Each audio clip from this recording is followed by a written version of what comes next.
আসসালামু আলাইকুম সবাইকে। আশা করি সবাই অনেক ভালো আছেন। দেখতে পাচ্ছেন নদীর পানি আজকে অনেক বেশি পরিমাণে পানি বাড়ছে। তো আমি আসছি আমাদের নদীর পাড়ে যে ঘাসগুলা বুনছিলাম গরুর জন্য, সেই ঘাসগুলা কাটতে। এখন যদি না কাটি তাহলে দেখা যাবে যে কয়েকদিন পরে এই ঘাসগুলো আর কাটতে পারবো না, কারণ যে পরিমাণে পানি বাড়তেছে তাতে আর 2-3 দিনের মধ্যেই আমাদের এই ঘাস পর্যন্ত পানি এসে যাবে।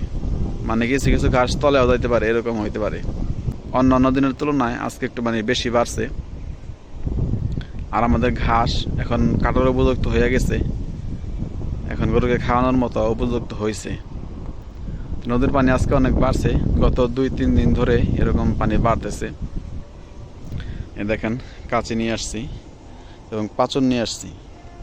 কাঁচি নিয়ে আসছি, ঘাসগুলো কাটবো, কাইটে তারপর নিয়ে যাব। আর পাচন নিয়ে আসছি, যে গোড়াগুলো আছে এই গোড়াগুলো উঠাইয়া নিয়ে অন্য জায়গায় বুনবো। কারণ এখন যদি গোড়া রাইখা যায় তাহলে বন্যার পানিতে যখন তলায় যাবে তখন এই গোড়াগুলো নষ্ট হয়ে যাবে, পয়সা যাবে। তো এই গোড়াগুলো নিয়ে অন্য উঁচু জায়গায় বইনা দিব, যাতে পরবর্তীতে ওইখান থেকে আমরা ঘাস নিতে পারি।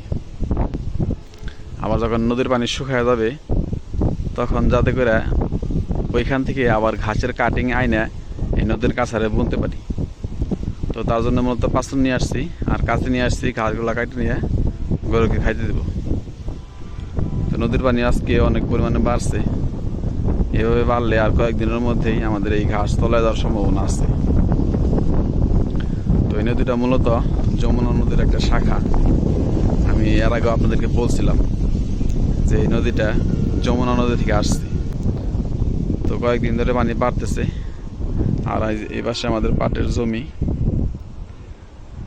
তো আজকে আসছি ঘাস কাটার জন্য, ঘাস কাটা নিয়ে বাড়িতে যাবো ইনশাল্লাহ। তো সবাইকে অসংখ্য ধন্যবাদ যারা কষ্ট করে ভিডিওটা দেখলেন। সবাই ভালো থাকবেন। আসসালামু আলাইকুম ওয়া রাহমাতুল্লাহ।